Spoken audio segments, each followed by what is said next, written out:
میرے اعمال کی اصلاح کرم سے کر دے۔ الحمدللہ رب العالمین والصلاة والسلام علی سید المرسلین، اما بعد فاعوذ باللہ من الشیطان الرجیم، بسم اللہ الرحمن الرحیم۔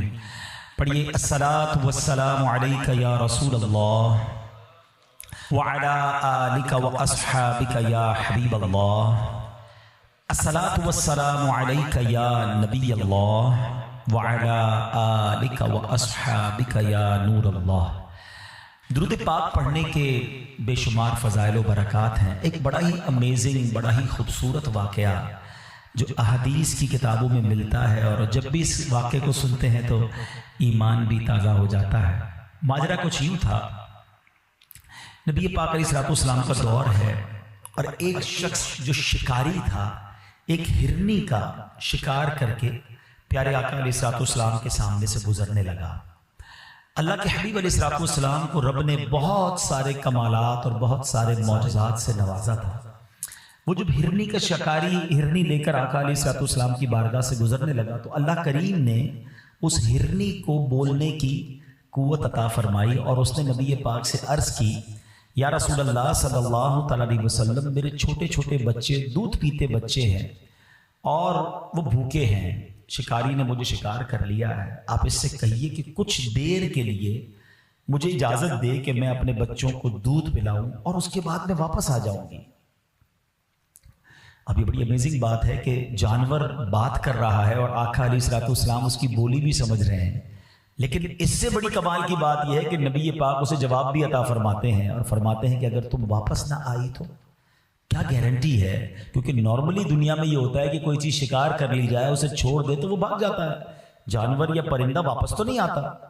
مگر نبی پاک علیہ السلام کی بارگاہ میں وہ ہرنی عرض کرتی ہے کہ حضور، اگر میں واپس نہ آؤں تو مجھ پر اللہ پاک کی ایسی لعنت ہو جیسی اس شخص پر لعنت ہوتی ہے جس کے سامنے آپ کا ذکر کیا جائے اور وہ درود نہ پڑھے۔ حضور، میں واپس نہ آؤں تو مجھ پر ایسی لعنت ہو کہ جو شخص نماز پڑھتا ہے اور پھر دعا نہ مانگے۔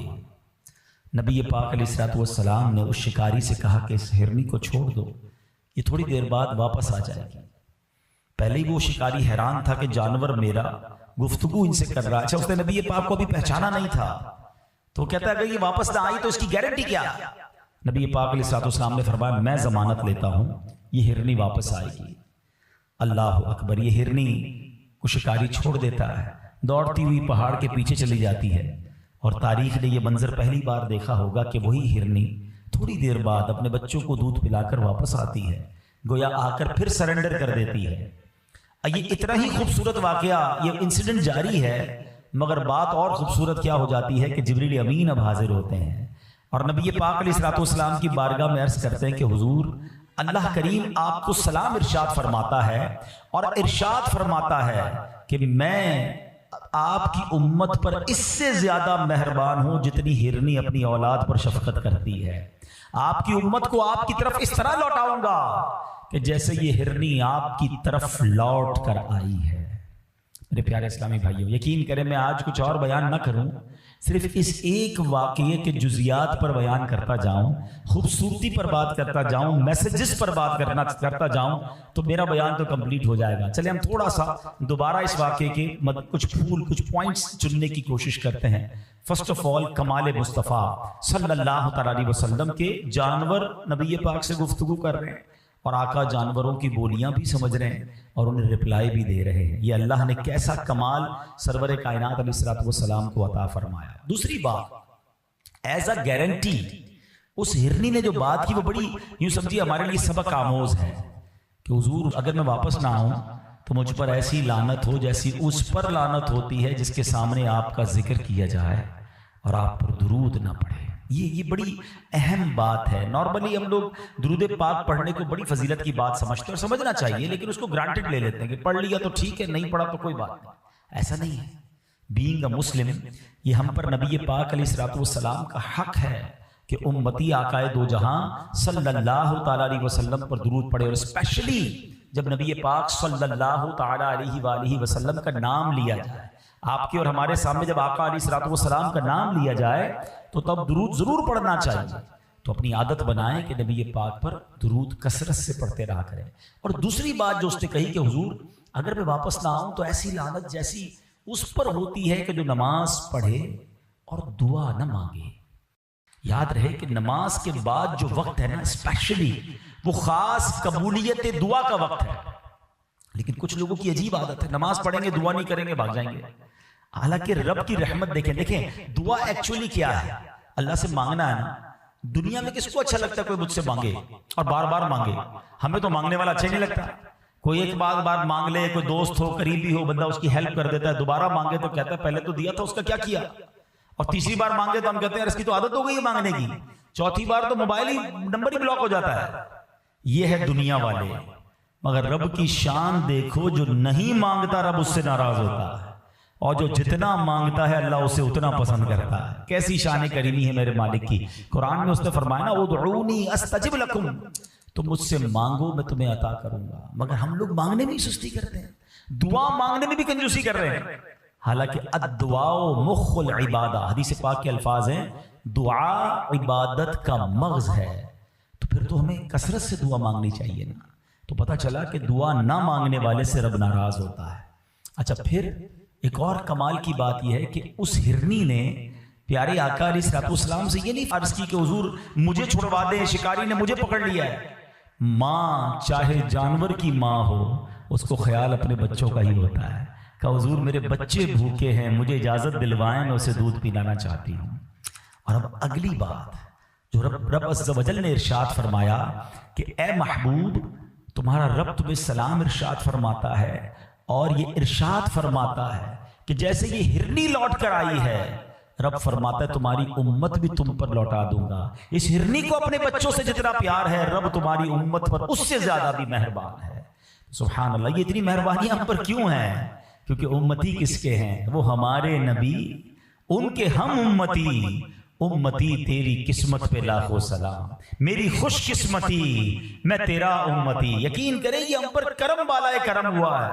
پچھلے دنوں سوشل میڈیا کے پر ایک پوسٹ بڑی گردش کر رہی تھی کہ 200 سے زیادہ ملک ہیں دنیا میں، 400 سے زیادہ مذہب ہیں، ہزاروں قومیں ہیں. یہ رب کا ہم پر کتنا بڑا احسان ہے کہ ہمیں امت محمدی میں پیدا فرما دیا ہے. یہ صرف اللہ کی مہربانی ہے، ہماری تو کوئی اوقات نہیں. نا بن مانگے دیا اور اتنا دیا، دامن میں ہمارے سمایا نہیں. تو بہرحال میرے پیارے اسلامی بھائیوں، اس ایک واقعے سے ہم کو یہ سبق مل رہا ہے کہ درود پاک جو ہے وہ کثرت سے پڑھنا ہے. اور بالخصوص جب نام مصطفیٰ صلی اللہ تعالی علیہ وسلم ہم زبان سے لیں یا سنیں اسے ضرور ہمیں درود پاک پڑھنا چاہیے. تو درود پاک ہماری زندگی میں، ہمارے شیڈیول میں ضرور شامل ہونا چاہیے. اور دس از دا منتھ، یہ تو مہینہ ہے کثرت سے درود پاک پڑھنے کا. اس مہینے میں اتنے درود پڑھو کہ باقی مہینوں میں عادت ہو جائے. تو آئیے مل کر محبت کے ساتھ بآواز بلند درود پاک پڑھ لیجئے. صلو علی الحبیب صلی اللہ تعالی علی محمد صلی اللہ علیہ وسلم. ہمارے آقا علیہ الصلوۃ والسلام کا امت سے پیار ایک تو اس حدیث سے بھی پتہ چل رہا ہے کہ آقا بھی محبت کرتے ہیں، اور نبی پاک کی وجہ سے اللہ بھی اس امت پر بڑا مہربان ہے کیونکہ میرے محبوب کی امت ہے. اچھا محبت کا انداز کیا ہوتا ہے؟ سرکار علیہ الصلوۃ والسلام نے ہر موقع پر ہمیں یاد رکھا ہے. جی ہاں، نبی پاک جب دنیا میں تشریف لائے نا، 12 ربیع الاول کا دن تھا، پیر کا دن تھا، صبح صادق کا وقت تھا. نبی پاک کی جب ولادت ہوتی ہے، نبی پاک دنیا میں آتے ہی سجدے میں چلے گئے، اور زبان سے رب حبلی امتی کی آواز ہے. صدا کیا ہے؟ اے اللہ میری امت میرے حوالے کر دے. اور پہلا سجدہ کس لیے ہے؟ امت کی یاد میں ہے. سیدی اعلیٰ حضرت فرماتے ہیں نا، پہلے سجدے پہ روز ازل سے درود، یادگاری یہ امت پہ لاکھوں سلام. رب حبلی امتی کہتے ہوئے پیدا ہوئے، حق نے فرمایا کہ بخشا